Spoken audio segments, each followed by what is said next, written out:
Okay, I just read the synopses, or glimpse at the synopses of 3 ebooks for this, so I can do this intro. So we can do this, or at least those 3 fast while I remember. In case you haven't seen the butterfly reading vlog, it is very hot. Today's a little cooler than it was yesterday, but it is like 77 in the house, and I did turn off the fan to do this. But the windows are staying open.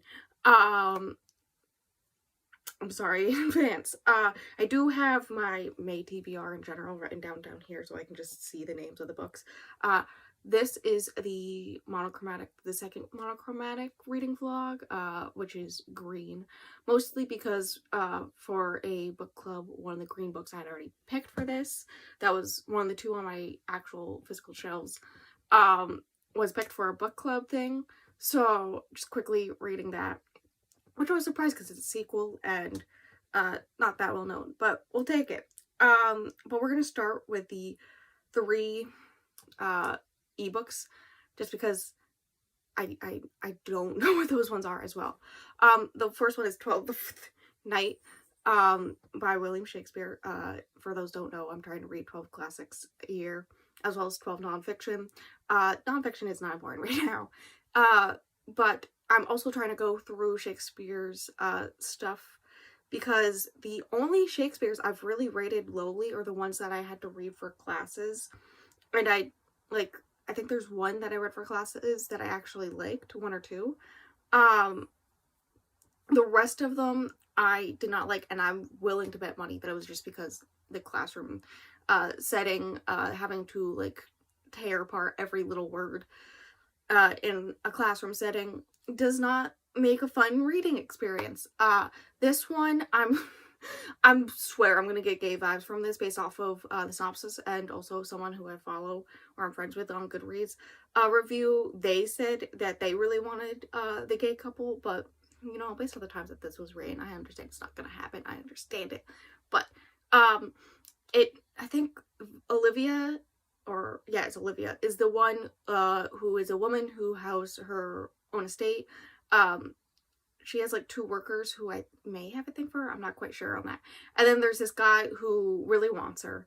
And then at the same time, there's a shipwreck. There's 2 twins who were on the shipwreck. Both of them survived, but they don't know the other one's alive. Viola, the female of the twins, goes to the man's who likes Olivia and dresses up as men to be his employee. And so he sends her as a messenger to Olivia to try to get her to agree to be with him. And then Olivia ends up falling for Viola, who is pretending to be a man. And you tell me that's not supposed to be at least a little bit gay? Like, you telling me? I know she's gonna end up with the other guy in the end, but you telling me that it's not supposed to be a little bit gay? Like, I don't care if she doesn't know that she's a female. Like, it's gonna be a little bit gay no matter what you do. So there's that one. I already have a copy of that one from the library, so that's easy. Speaking of library, I am waiting for my hold of Remote Control, which is the one that I read the last one doing the synopsis of last. Both of these are shorter too. I don't remember how much 12th Night is. If you didn't see my May TBR, I am pronouncing it like that. But Remote Control is less than 200 pages. They're both pretty short. And that one is like, the main character is like the adopted daughter of the Angel of Death, according to like the first line of the synopsis, which is very intriguing. Everyone she touches dies. She's got a fox companion, and there's something else about her relationship with death. Very intrigued. It's a sci-fi fantasy, and I'm excited to read it. Definitely seems interesting. And then there's Stolen Songbird, which is maybe one of the longest books for this video, which I'm scared of. And that one's Kindle Unlimited. It's very much your typical YA fantasy story, from what I can tell from the synopsis alone, where there's like a fairyland, there's a curse, they're forced to live underground in this one. Very similar to the end of ACOTAR. But in order to break the curse, they need a human girl, and then the main character, I forget her name, I did open it for the first time yesterday. So there's that. I didn't read any. But she is a singer, hence Stolen Songbird, who gets taken by the fairies, and there's like some type of romance that happens there. I assume with the guy who takes her, but I'm not sure. So in case if you're watching this, Dion, I'll let you know if it's the good kind of kidnapping. But those are the 3 ebooks. Now, physical books.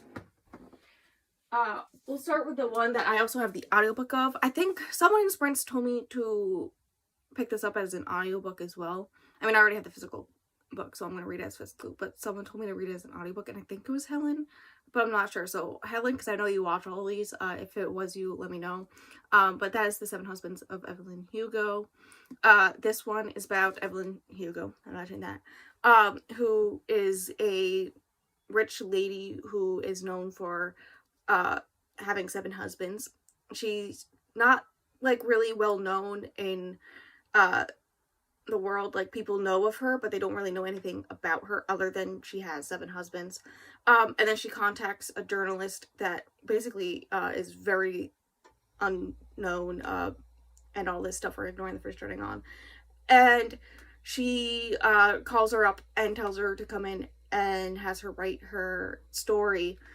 And she tells it based off of I think around the times of the 7 husbands, I'm pretty sure. Also, I heard there's a little bit of gay in here, so intrigued. But I may be buddy reading this if Dion decides to continue to buddy read it with me. But I have both the audiobook and the physical book, so this one should go pretty fast. This is the only one I have an audiobook for this reading vlog, so that's intriguing. But this one should go fast because of that. Also, it has been out for a while and I still haven't read it. And then the other one is the sequel, which is a Glass Alliance sequel, Storm from the East.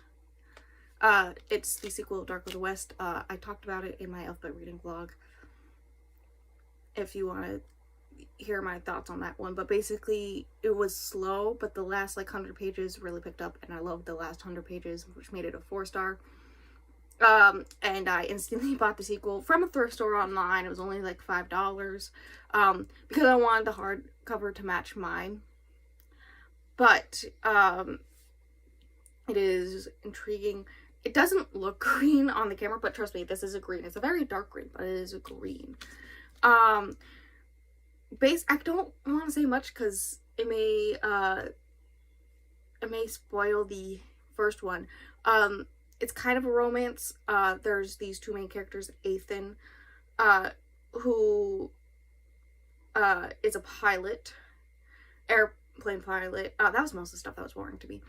But there was at the end some suspicious stuff with his mother's life. I mean, the whole entire first book is based off around his mother being murdered, and his love interest, whose name I can't remember, who's a princess of a kingdom. It is believed her mother is the one who hired the killing of his mother, so he's sent undercover to fall in love with the daughter to get information. Turns out all along that we know from the prologue that the princess's mother and his mother were actually best friends.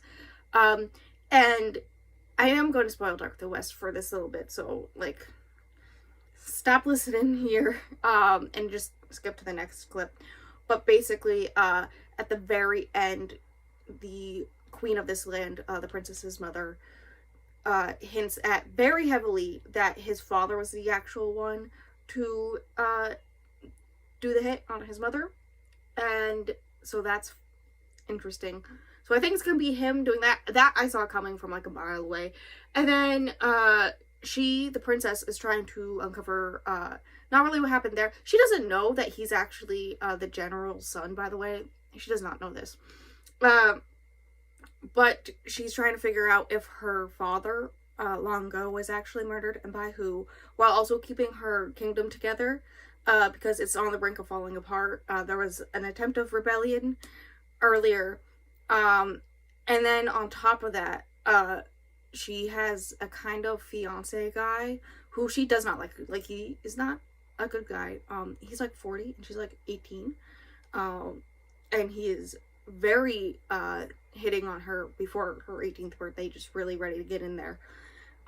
We do not trust him as far as we can throw him, but she's with him to get information and all this stuff, and that's how it ends. She, the last 100 pages that I liked, 100% of that was based around her. She went full force, just chaotic energy, but also she, like, suddenly everything clicked in her brain, and she, basically saved her whole entire country, did a bunch of stuff, and was amazing in the last 100 pages of the last one, and so I'm excited to see what she does next. Ariella. Okay, Ari, that's her name. But they had a secret summer romance, and now I assume it's gonna be more based off their romance, but and them trying to be together, but also she doesn't even know his true identity still. Everyone else does, but her. And I'm not sure about that. Like, she's gotta find out soon, or else I'm gonna be upsetty spaghetti. But this is a thick boy. Like, and the last one was slow to get through until that last 100 pages. So, I'm scared. But, you know, we do what we can do. It's like over 470 pages at least. But that is that. I do not know when this video is coming out, or when I film, when I'm going to be filming, when I'm going to be reading, so I cannot tell you anything about that, because later today, actually, my sister's coming home from vacation, or coming home for vacation, so filming's going to be interesting with her home, and so I don't know.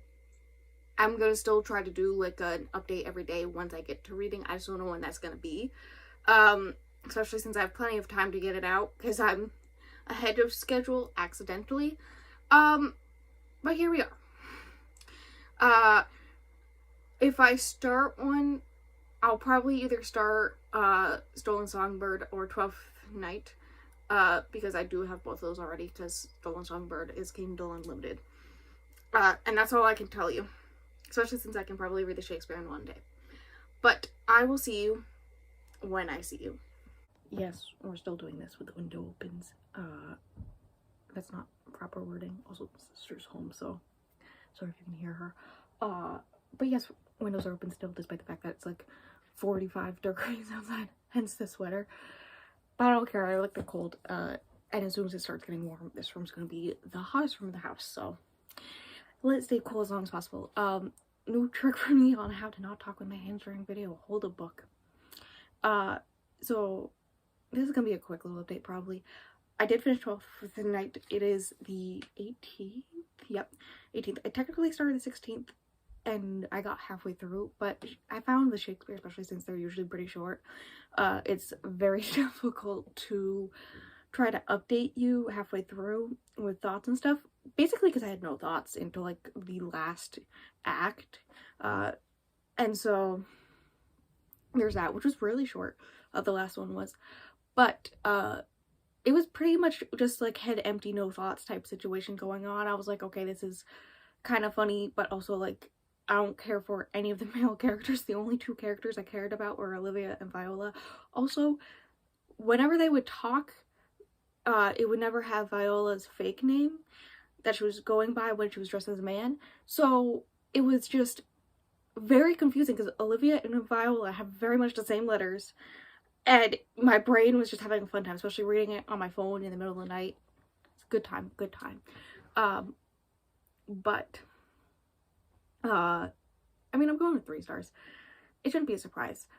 It wasn't bad or anything. The ending was the most interesting part. I really like that part, honestly. It was chaotic, especially when Viola's twin Sebastian.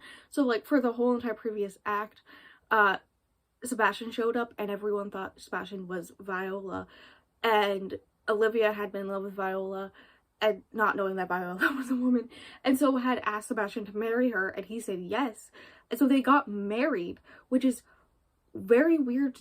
Like, why would he agree to it? I don't know. I mean, she's described as super rich and beautiful, but still.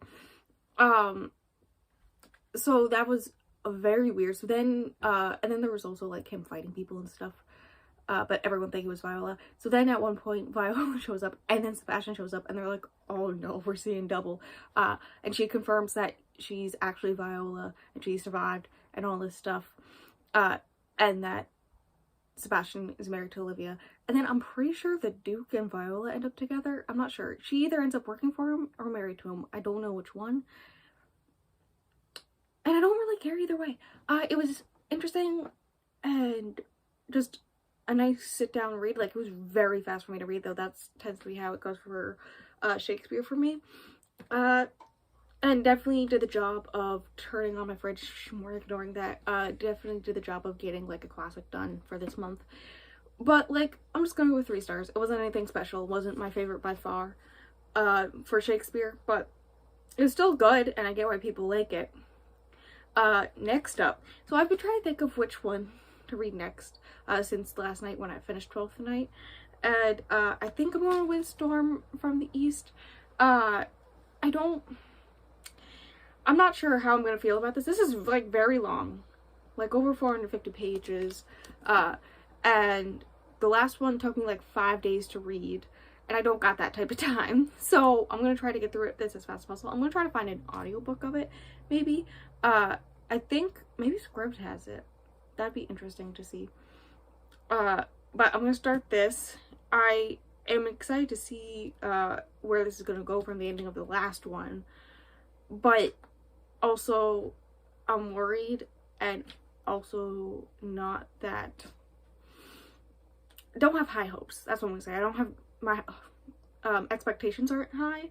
I'm just gonna read this and take it as it is and not expect anything from it, because I think I expected stuff from the first one, and it took me like half the book to realize it was not what I expected, and that's why I was so disappointed in it. And then it got better from there, but like, there's like, if I had Storygraph back then, I definitely would have rated it a 3.5. I'm just gonna say that instead of a 4. But for now, I'm just gonna read this and have a good time. I do have the ebook of Remote Control from, that's the other ebook, right? Yes. Short novella book. That one did come in from my library like the day I started 12th Night. Very rude library. But I think I'm gonna do that one in the middle, so after this one. But I will see you possibly tomorrow with an update. I'll wait and see. We have a lot to talk about, one of which is that we're not going to talk about my hair. It is humid, and it ends up being crazy whenever it's humid. It's going to be making the thumbnail for the other video I am filming right after this. If you saw that one, or just looked at the thumbnail, because I'm wearing this outfit in the thumbnail for that video too. Well, not on this one, but on that one. But yes, this is the same day I am filming the physical TBR video, or all the books on my shelves that I haven't read yet. In fact, I'm gonna film it right after this, and it's already so hot in here, god. So I'm gonna reopen the windows after this, because they're not doing anything. I can still very clearly hear the birds, and I don't think either one of us can hear my sister using power tools outside right now, so it's fine. I'll just open up the windows for the other video. But first, I thought I should actually give you an update for Storm from the East. It's been a while. It is the 21st of May. I don't even remember when the last time I filmed a clip for this was. I think it was when I was going to start this. And I planned to read this in 2 days. It is now a Saturday. And I got 25% through. Finally reached 25% yesterday. I do have an audiobook, free trial with Audible, thank God. Got my hands on the audiobook of this, and it is making it go faster. I think I got about 5 hours with times 2 speed left. So with that, it should, like, I should be able to finish it, but I've been, 1, in a reading slump. This week's been a week. And 2, I'm just annoyed with this book. And there's a reason. So far, this is just a copy and paste of the dog coming up, of the first book. Like, nothing's really different. As soon as it started, they were both super naive again. Like, do you not remember the ending of the last book? Seriously, people? And I'm at the part where, like, some action finally happened to, like, switch up the book, but it was airplane action, of course. And so even though Ethan just almost died, I just don't care, because it was airplane action, and I don't like that, apparently, which I learned when I read the first book. So I'm just bored out of my mind. I'm bored and annoyed. Annoyed because the characters have reverted back to their ways before the ending of the first book, when they became smart for 0.5 seconds. Also, a certain character learned something about their family, and it's like, whatever, who cares? Like, nothing matters anymore. So, like, I don't know. At this point, I think what's gonna happen is that Ari's gonna spend most of the time trying to, like, make peace and all this stuff so the war doesn't happen, except the war is already happening. She is trying to blackmail and go to Ethan's, like, middle brother to stop the war before it happens, with pictures of the eldest brother's war crimes. Except that their father, the general, already threatened to kill her if she did that. And she's just ignoring it, and she doesn't think that he has anything to do with it. She thinks it's just the oldest brother. And she doesn't even know Ethan's one of the siblings. She still doesn't know about that. He keeps on meaning to write her letters to tell her, and he doesn't. So that's fun. I think I'm on part 3.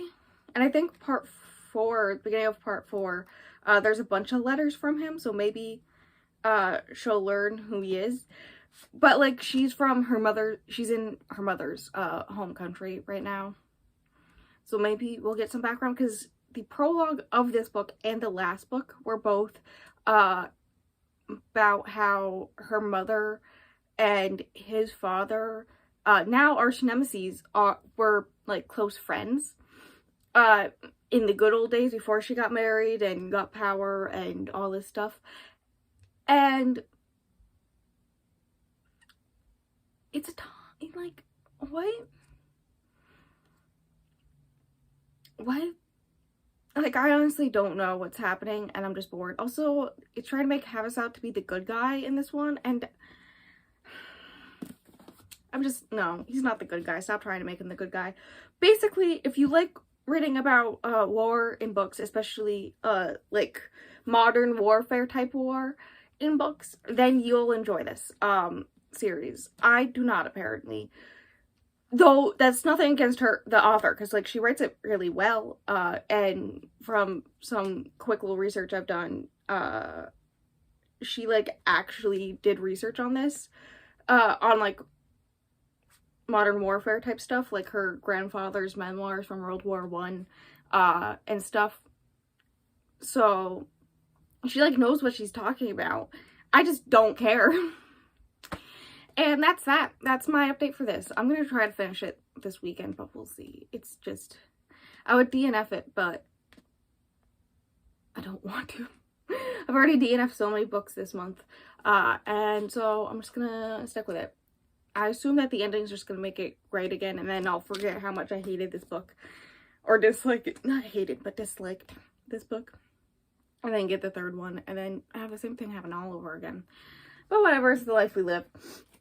So I'll see you probably when I finish it, so maybe Monday, we'll see. And also, I'm gonna now go open up the windows and film the longest video in history.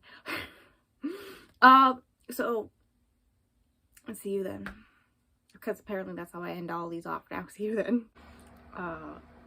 Quick little update where you can most definitely hear Sister's fan downstairs, despite the fact that I turned off mine, but we're ignoring that. It is Sunday now. Yesterday I did get to 54%. I think I got to 64% just now. So I'm getting there. I'm gonna finish it today. According to Audible, with me listening at 3 times speed, I've got like an hour and 48 minutes left. So I will do it. I will finish this book today. And maybe even update you today. We'll see. at this rate, now that I've reached 50%, I don't think it's gonna be more than 3 stars, maybe a 3.5, but 3.5 max. I've started to like it now, but that's because it's become more about Ethan and Ari, because like they're in the same place again. It took them 55% of the book, maybe more of than that, to get to the same location, but they're in the same location, and he's saving up the nerve to tell her that he's the general's secret third son, so that's fun. And what else? I don't want to put the dust jacket back on, so like, is there even a point for me to hold this up? I can hold it like this. Can't even read the title even if I do hold it like that, so no point. There was like a half fear with her finding out the secret identity, or like that she has a secret uncle and her mother's past, that had been hinted at since like the prologue of book 1. But there was something about a secret uncle, but it never said who the secret uncle was. So for like a solid like almost 100 pages, I was thinking that maybe it was the general, because like she was looking at photos of her mother and her other uncle that she knows about, and then the general was also there in the photos. And so I was like, wait, does she think the general's her uncle? Does that mean they're cousins? Like, what is happening? I was very scared. It was not the general who was her secret uncle, it was someone else. And honestly, I'm not even confused about, I mean, I am confused about the whole entire political and religious thing that's going on in here. That's like basically the comment for the whole entire war. I am confused by that, yes, but I'm mostly just bored because nothing's explained properly. It just throws people's names around. I'm like, yeah, because I totally know who this person is. Like, I'm straight up guessing who these people are. I don't know what's happening, and I'm very confused, and it feels like I'm supposed to know these things, but I just don't. And so I'm just bored out of my mind when it comes to the political intrigue that I'm supposed to love, because like I do enjoy political intrigue, and the war stuff is just boring. I mean, I shouldn't say it's boring, like stuff is happening in the war stuff, but all the airplane things are just me saying, they're just like, I don't care, this doesn't intrigue me at all.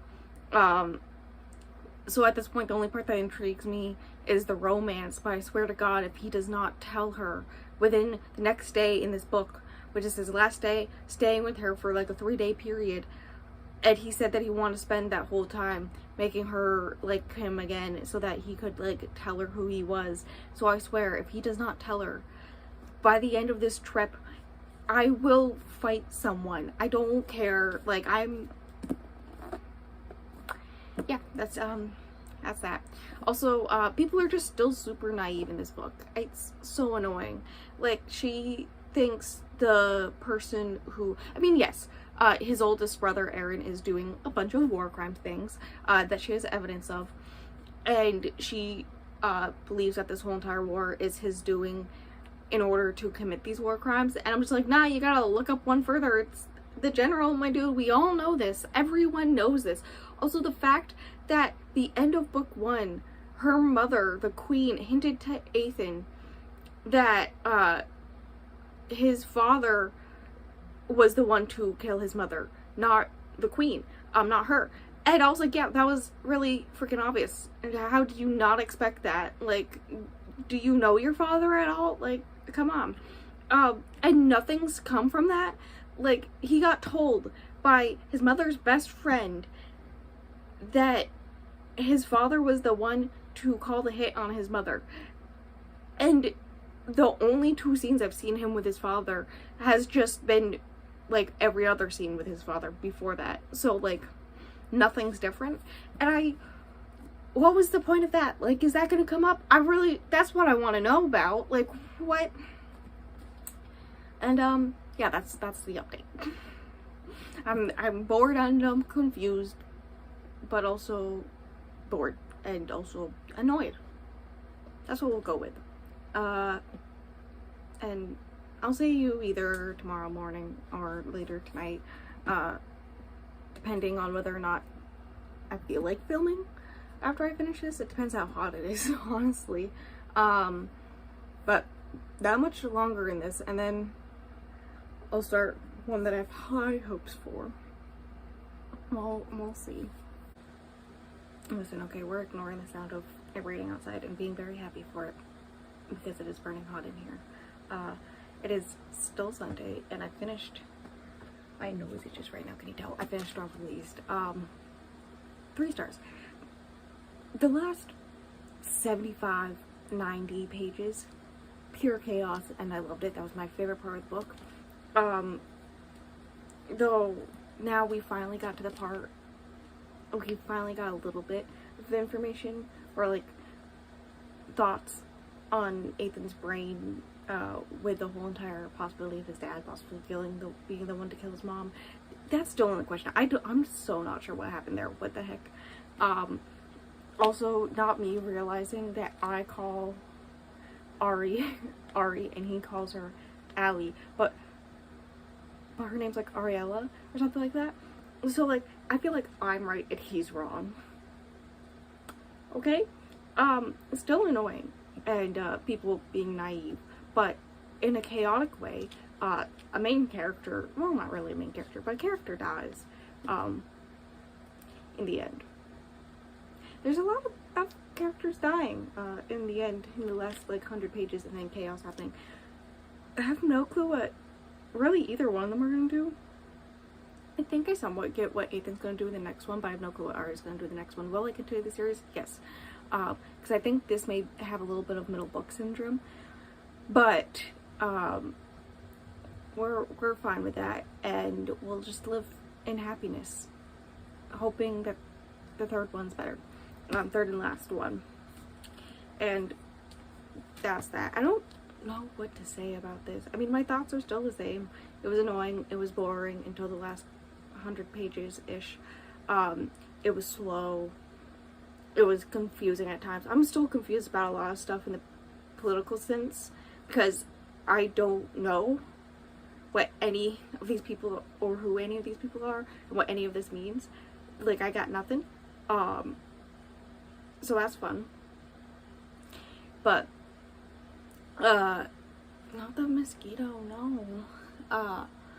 But we'll take it, still annoying with the naive stuff. I think I already mentioned that, and it was boring. This book was 400 pages of boringness, and then 96 pages of actual good content, which is not worth it, in my opinion.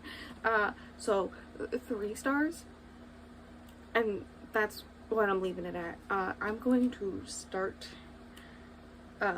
Remote Control. That's what it's called. I'm gonna start Remote Control like right now. It's only 160 pages, so I'm gonna try to finish it tonight. We will see. But I won't update you with that until tomorrow. But I will see you then, because apparently that's how I finish every clip. No. Oh no. I don't even know what to say about this area. I mean, it's the same room, it's just different area, so I could be sitting. Ow. And of course there's a wall right here. And I talk too much with my hands. Also I gotta crouch so I'm all in view. But also it's 9 p.m. now, so a bit darker than normal, but it's fine, we're ignoring it. Here to talk about Remote Control. I am 59 pages, which is 40%. I'm going to try to finish it tonight. I don't know about that. It is Monday. And I'm gonna try to finish / read these last 3 books in 3 days. We don't need to talk about how many pages that is and how I read maybe like 300 pages total last month or last week. It's fine. We're not gonna talk about it. Remote Control though. I think I'm around chapter 5 out of 10. And I just looked at her name and I instantly forget it. So great at this. But the main character just learned about her past and how she got these powers. Basically, she turns into a green light whenever she feels pain. I see mosquitoes, but we're ignoring them. Whenever she feels pain, she, like a blinding green light that kills people, and such. And so the first time it really happens in full force is when she's hit by a car, and then she kills her whole entire home village. So that's fun. Just learned about that. The way it talks about the past, because the first chapter was more present day when she's 14, I believe, and she's about 7 or 8 in the past. Well, 6 to 7 or 8, I think. Maybe even younger. I think she was at 4 years old, maybe, at one point in the past chapters. But like the more current day stuff, when she's 14, she's basically traveling, walking from village to village, and people know who she is. She goes to like the richest house, and people, if they've heard of her, will give her free clothes and food and conversation and all this jazz. And then she'll go on her merry way. And then at the end of the first chapter, this guy whose brother she killed, who had cancer, and like he begged her to kill him, is like, hey, how dare you, goes to shoot her. And then green light and whatnot. I don't know where this is going, because then after that it was 3 chapters about how she got these powers. I think the book is going to be about her getting the seed back that gave her her powers, but I don't know. And I really don't know much about what's going on. I mean, it's a very short book. I've got 100 pages left. So anything could happen, really. The writing style when it comes to the past, I don't know why it was reminding me of it, but the way it talked about the past was reminding me of The Deep by Rivers Solomon. I think that's their name.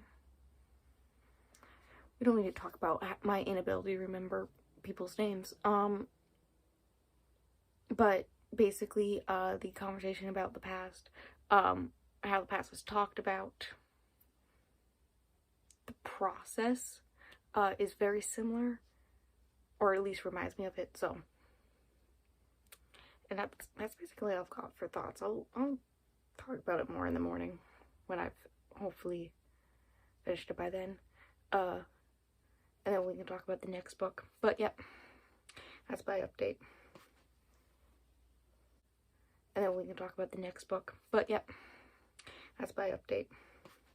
I already tried to film this once, but I had to put some lotion on my sister's back and all that fun stuff. So I got interrupted.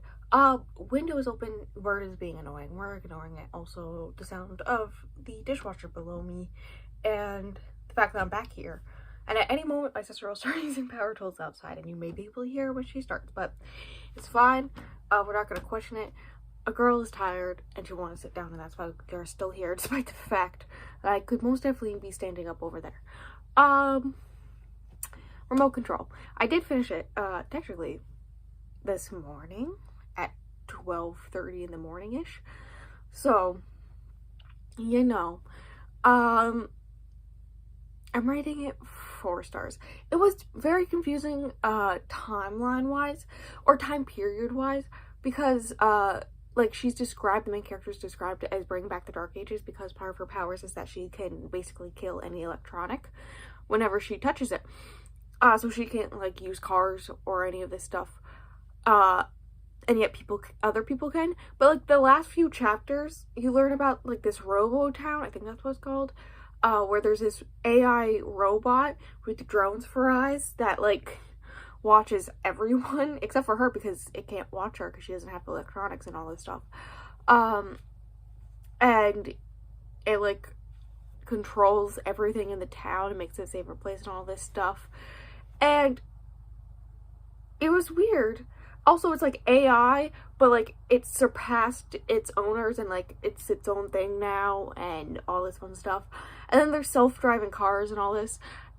And so the last few chapters, that was like a thing, and I was just like, what is happening? Like, I did not recognize that we were in the future, like very far in the future. I don't know, I'm gonna go with like 20 years in the future, maybe 2050. I did not know this this whole time, so that's fun. It was very weird in that sense, And then also the last chapter, especially the ending, was just confusing and underwhelming. I'm not sure how to feel about it. So that's why I'm going 4 stars. I get the point of it was to not really have an explanation. Like, you can discern an explanation yourself.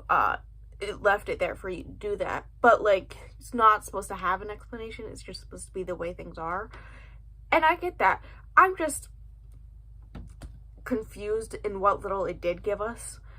Like, all the shade trees have these seeds underneath them. Like, I'm very confused. And what did she do when she did that whole light thing? Like, did she kill everything in, like, the whole town again? Or destroy all the seeds? I don't know. I'm very confused. Going with 4 stars. I enjoyed it. It wasn't bad. Pretty good. Still reminds me of The Deep a little bit in the writing style, but, you know, maybe that's because they're both novellas too. I mean, that's why, with weird magic systems. That is a very high chance.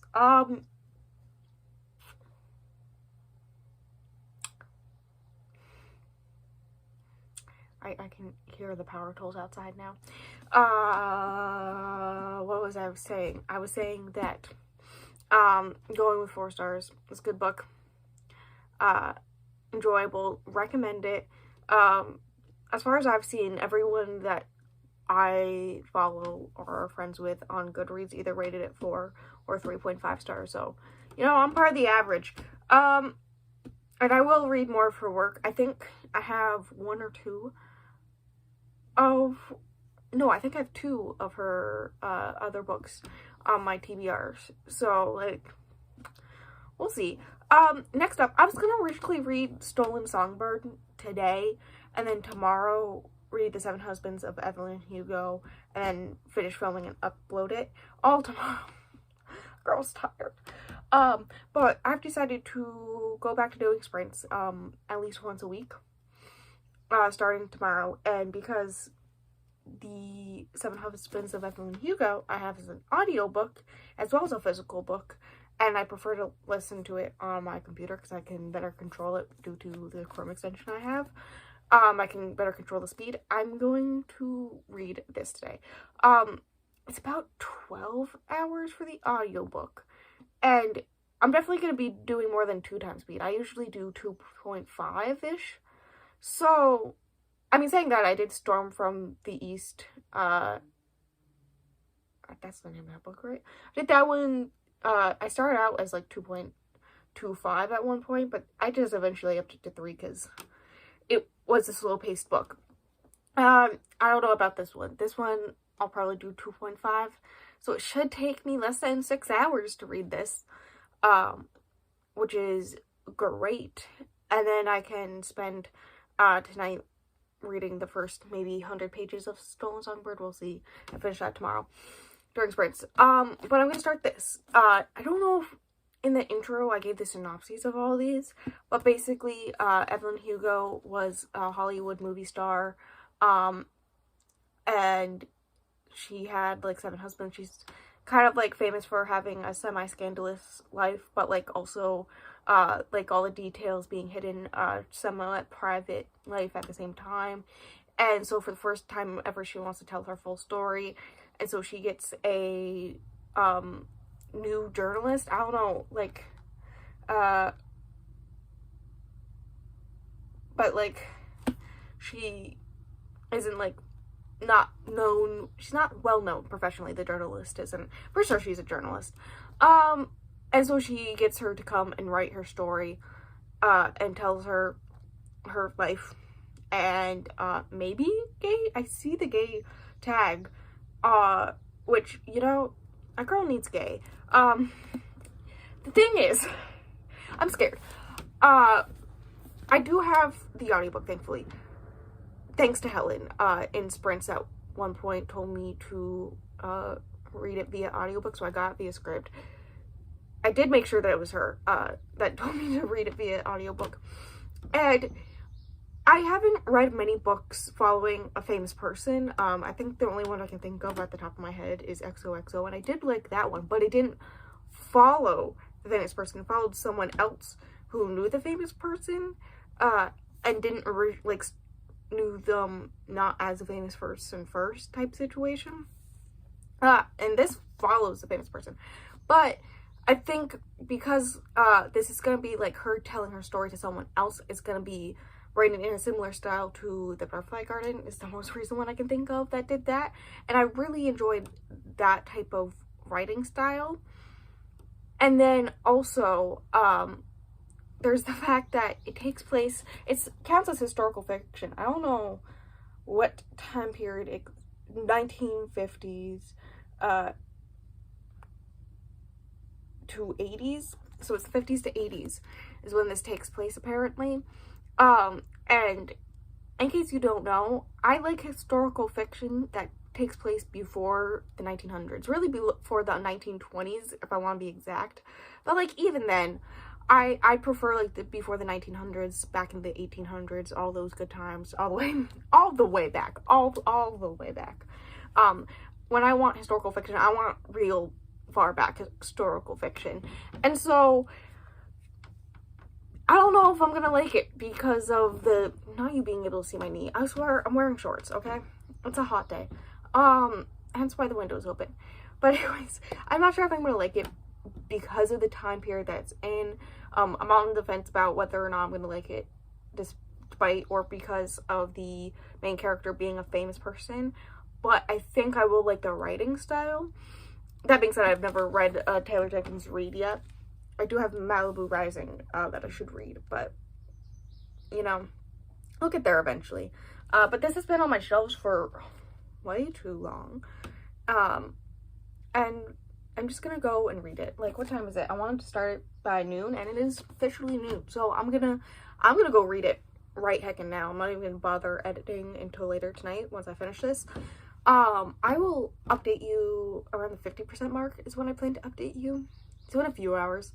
And then do a final update once I'm done with it. And then do the same thing with Stolen Songbird tomorrow, probably. So, see you in a few hours. I have gotten 50% of the way through. A few hours ago, but we're ignoring that. It is 8:30 p.m. and according to my math, with 3 times speed, I should be able to get through this tonight with under 2 hours left, just under 2 hours. There's some mosquito trying to bite me. I was right about the interview style.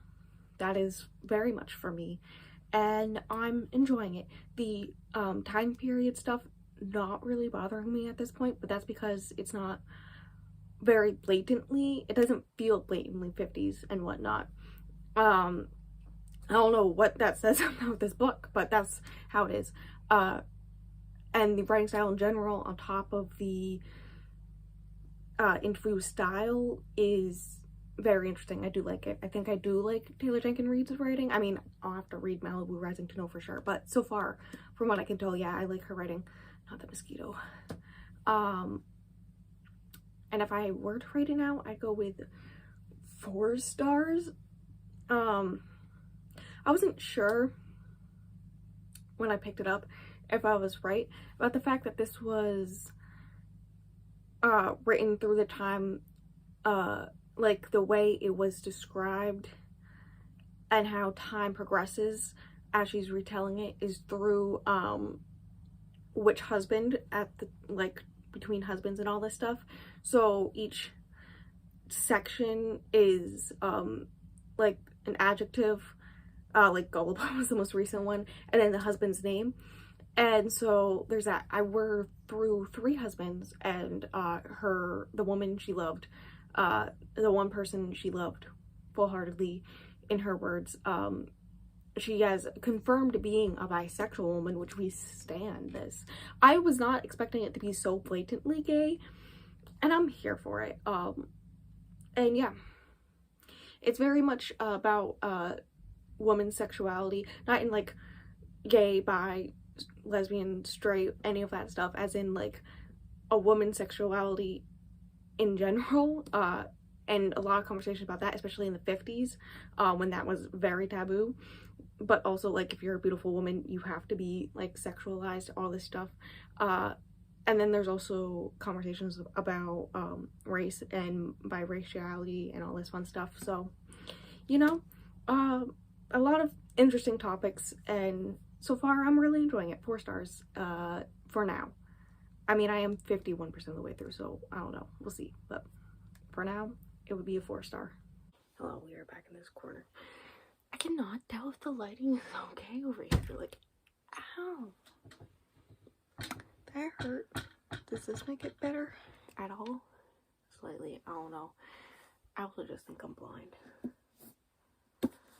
But I did finish this last night at like 11:30 p.m. I did it. I'm gonna do this fast because I got sprints in less than 15 minutes. 4 stars. I was right. It was gonna be a 4 star.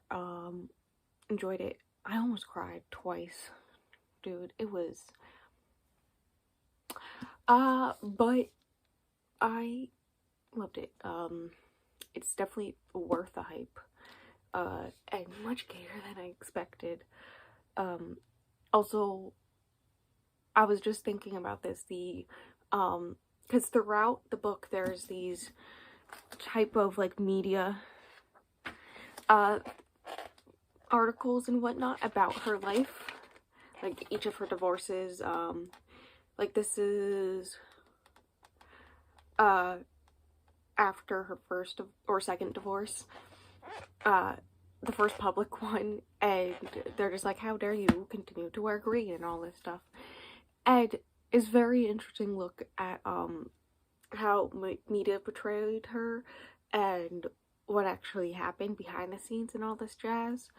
So that was fun.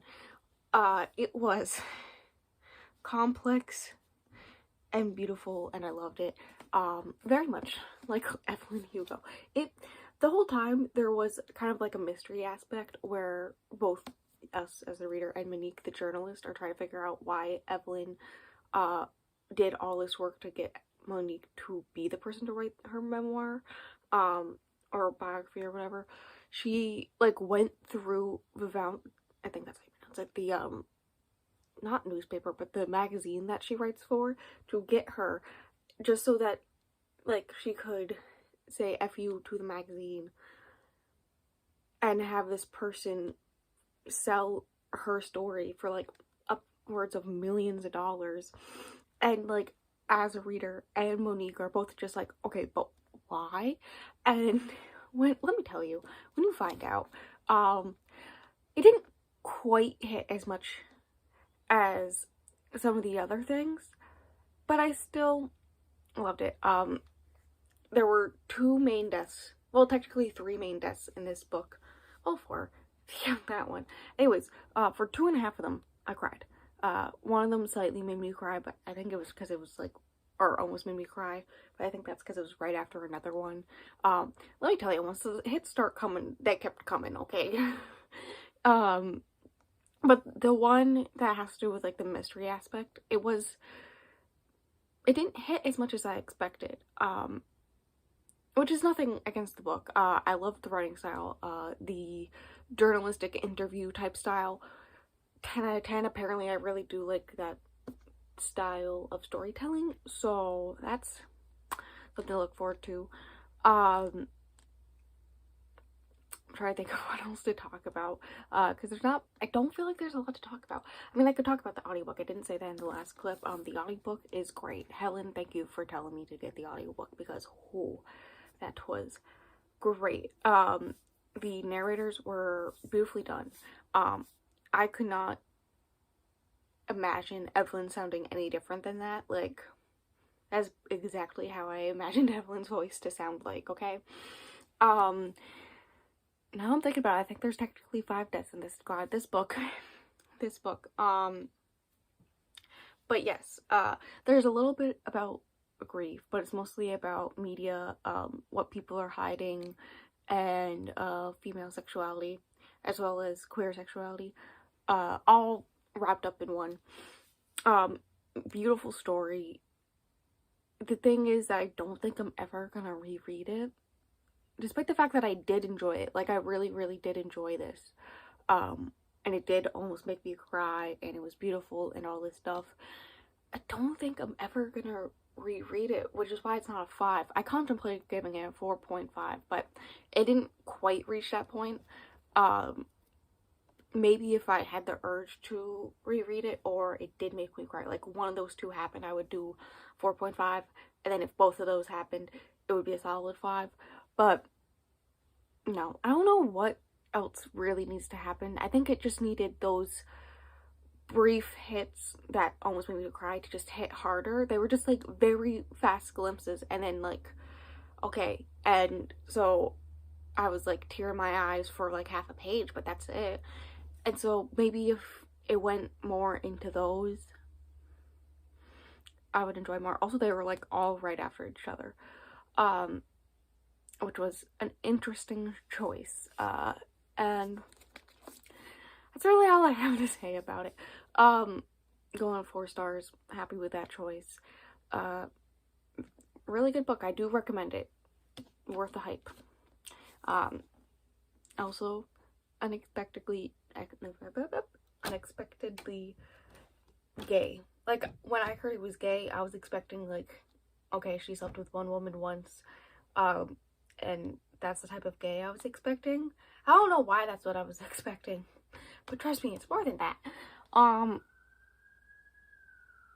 Okay, I'm gonna leave it off because sirens. I even have the window closed. I'm going to go set up sprints and whatnot. So I will update you when I'm halfway through Stolen Songbird. Did I get 9 pages into it yesterday? Yes, but we're not gonna talk about that. See you in a few hours whenever I get the halfway point.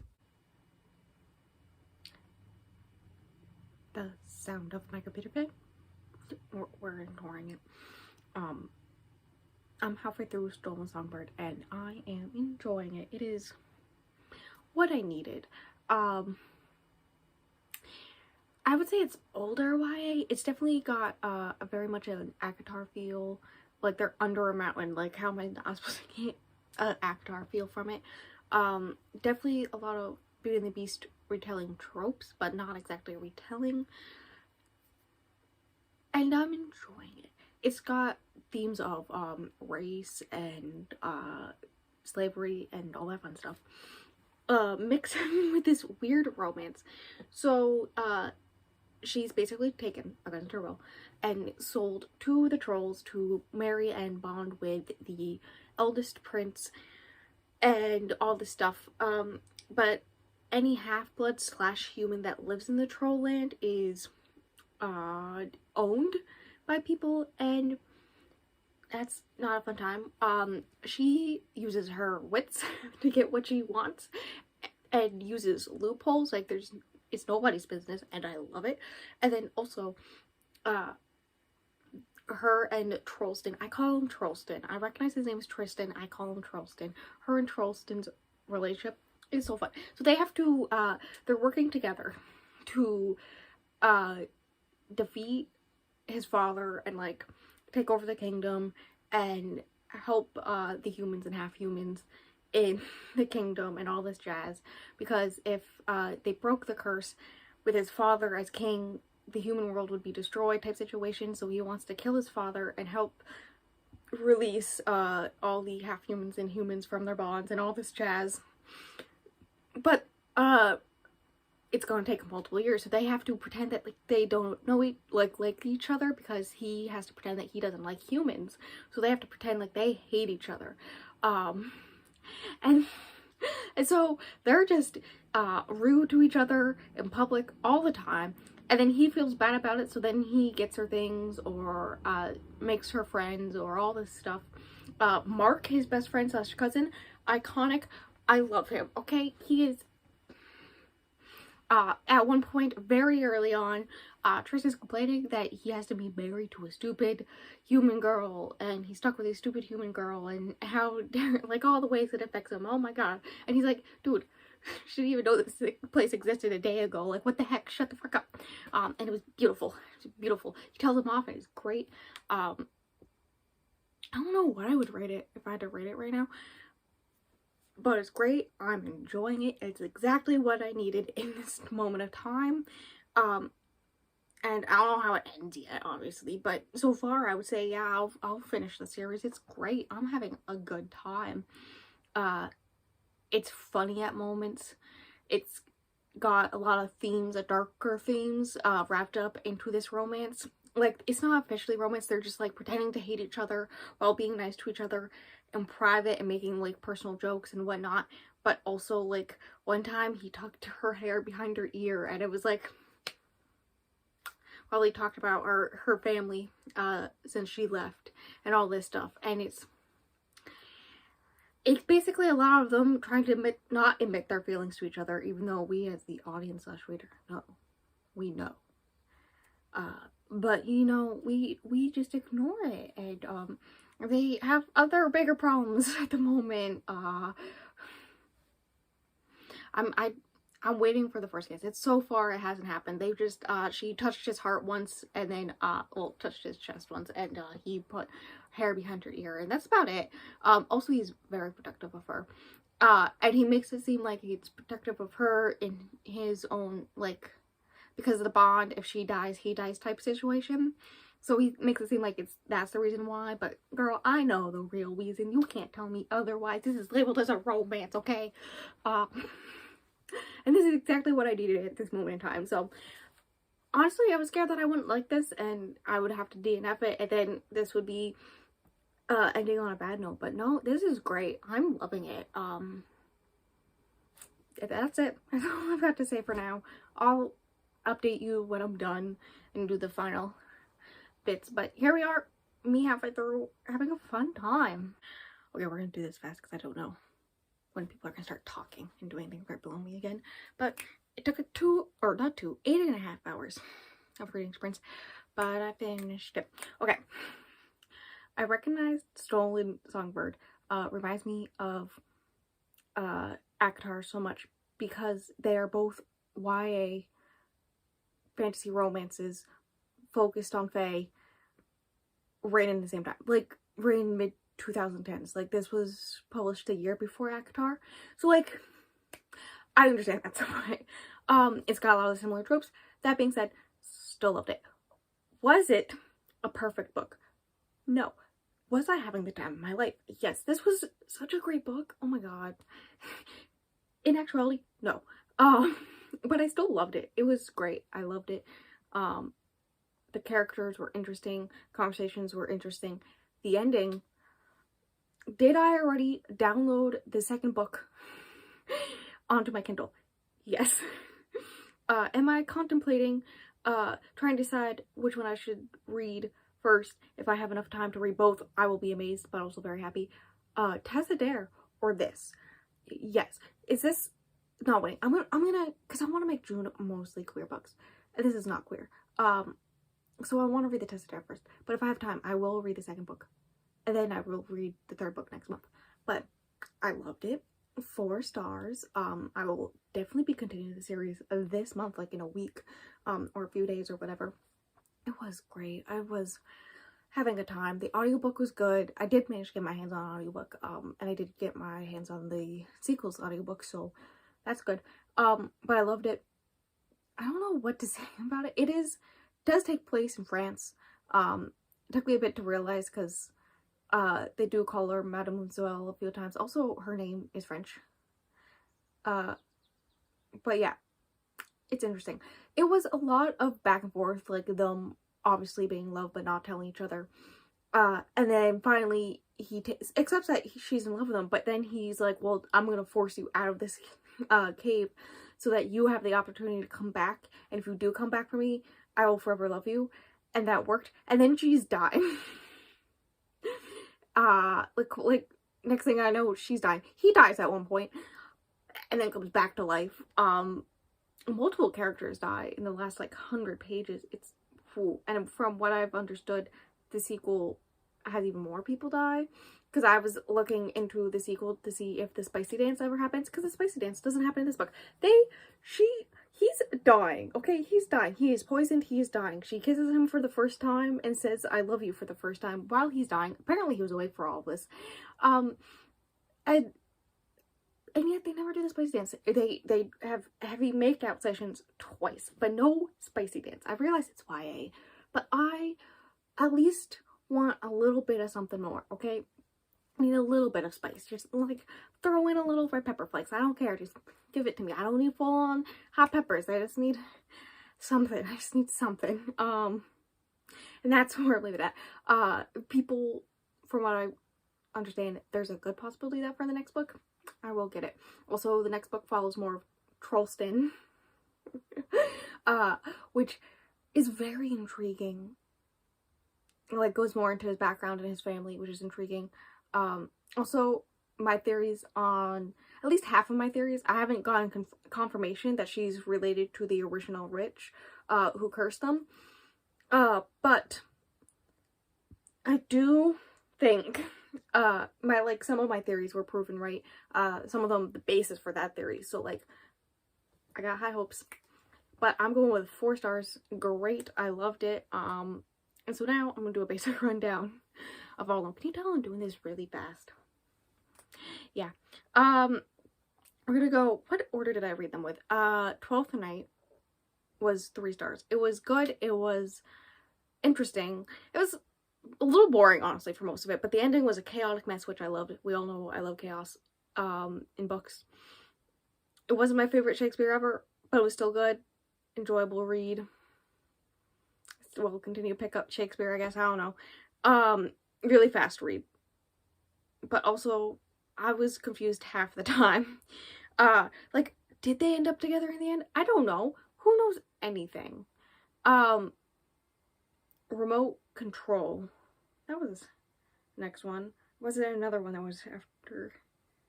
Oh no, after that one was Storm from the East. That's what it was. Storm from the East. Another 3 star. I had the 2 3 stars back to back. This is the first book by a Canadian author I've read this year, I'm pretty sure, which is intriguing. This was slow. It was annoying. I did not care. I was bored for most of it. The chaotic ending is what made it for me. I just really hope this middle book syndrome so that I can end the series and be happy with the last one. We're ignoring my computer fan being on. It was okay. Like, nothing special. It wasn't my favorite. And I'm just disappointed at this point.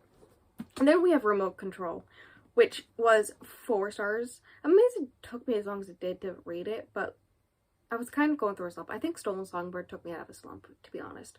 But it was very good. It was very interesting. Again, confused. I'm confused by the ending of that one.